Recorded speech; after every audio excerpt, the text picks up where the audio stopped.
what that really means. In the handbook, there's a very important section where, and see, one of the things with the handbook, and we'll be referring to the handbook a lot this weekend. I'm not going to give you lengthy passages to read, but we're going to be referring to the handbook a lot this weekend because even lifelong legionaries frequently say they wish they understood the handbook better or knew how to interpret it. Okay? And there are a couple keys to understanding the handbook. And one of the first things to admit is sometimes the handbook is a needlessly complicated one. Okay? This is no secret. You all know this, right? And sometimes, as much beautiful and powerful information is in the handbook, sometimes the most important things are hidden where they're difficult to find. You wish sometimes Frank Duff used a highlighter and said, notice this. But the big thing is, over this weekend, we want to stress something very important. This is not a rule book. Okay? There are many rules found in here, but this is not a rule book. And so if we read it as if it's a rule book, we will necessarily misinterpret it. Okay? We are not going to take it lightly, but we are going to try and take it correctly. And this is vitally important. And that's why a retreat is a good setting to engage the handbook, because it takes it out of that rules-oriented mentality and allows us to recognize that before it's anything else, there is a spiritual component to every word that is in this book. And to understand how that spirituality and that spiritual component works is necessary for understanding this and for really catching the fullness of the life of a legion. Now, in the handbook, as I said, on page 205 in mine is chapter 33, Basic Duties of Legionaries. Section 13, The Interior Life of Legionaries. The handbook gets pretty imperialistic, doesn't it? It doesn't just tell you what to do, it reaches inside of you and says, this is what needs to be going on in there. The Interior Life of Legionaries. Section A, prayer. This is the place. This is the one place in the handbook that mentions legionaries going on a retreat. And so, to begin the retreat, we do well to start right here, because this is where it's found in the handbook. And the mention of a retreat is in the context of what the handbook has to say about the prayer of a good legionary. And this is important. Note, the handbook has spiritual expectations it makes on its members. And the first point that the handbook makes, but see, this is vital.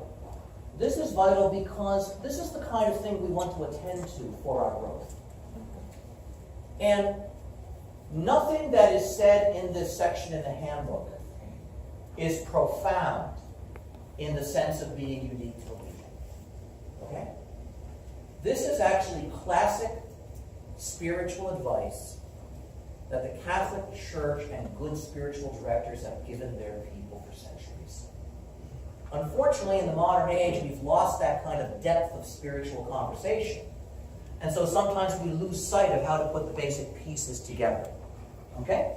So this section is very good. And the first thing it says is the good legionary must make sure his prayer life flies with both wings.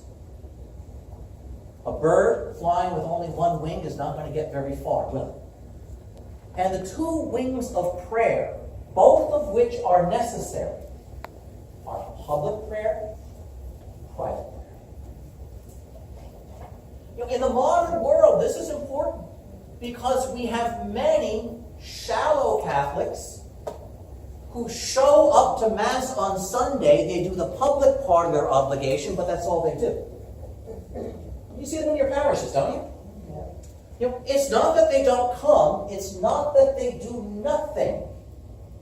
they do that bare minimum. I have to do this, okay, I will.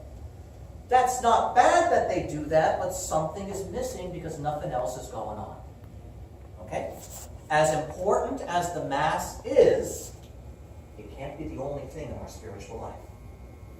And then there are others who say, I don't need to go to Mass. I don't need to go to church because I pray to God just fine on my own. Right? Well, that doesn't work either. And so the true Christian has both elements. Participation in the prayer of the body of Christ. The Mass, the Liturgy of the Hours, and the sacraments. So the good legionary must attend to the need to understand, to participate, and to participate well in the public life of the church. This is one of the reasons the Legion of Mary encourages Praetorian membership. Because it's an intensification, not so much of the private, but of the public prayer of the legionary. Praying the divine office at home with no one else around you is public prayer. Because it's the prayer of the church. Okay? So public and private don't mean the number of people available. Okay? Praying the rosary with 100 of your friends in a church is still private. Okay? It's a private devotion. It's not a liturgical action of the church. So for us, the terms public and private deal with, is it the formal prayer of the church, or is it personal devotional prayer? Okay? Doesn't matter how many people are doing it. And the handbook insists then the good legionary attends to the quality and the character of his or her participation in the public prayer of the church. And the good legionary also cultivates a healthy and vigorous private devotional life of prayer. That's important to recognize. We're going to talk a lot about that devotional life over this weekend. Okay? Having said that, then, the Legion now begins saying some things about that private prayer life. And one of the strongest recommendations it makes is the good legionary should engage in regular spiritual reading. Again, that's just something we don't talk about anymore. The importance of spiritual reading. Meaning it's not enough just to say lots of rosaries.